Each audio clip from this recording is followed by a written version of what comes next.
হাসরের ময়দানে আল্লাহ তাআলা এক গুনাহগার বান্দাকে, জাহান্নামী বান্দাকে জান্নাতে দিবেন এই কারণে, সে ঘুমের মধ্যে আল্লাহকে একবার নাম ধরে ডাকার কারণে।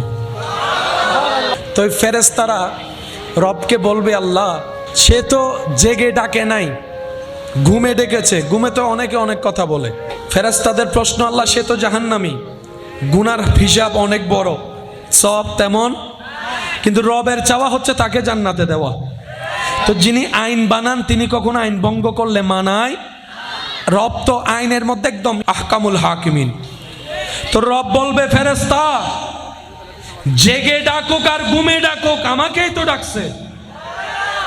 আমার বান্দা ঘুমের মধ্যে আমাকে ডেকেছে, এটা আমার পছন্দ হয়েছে, তার একবার ডাক আমি কবুল করেছি, সেটাকে এক পাল্লায় রাখ, সারা জীবনের গুনাহ আল্লাহ অন্য পাল্লায় রাখ। ফেরেশতারা যখন দেখবে ওই অবচেতন মনে একবার রব ডাকাটাই সওয়াব বাড়ি হয়ে যাবে। তো রবের চাওয়া বান্দা কোথায় যাক? রব তো এত দয়াবান, মুসা নবীর একটা গুনাহগার উম্মত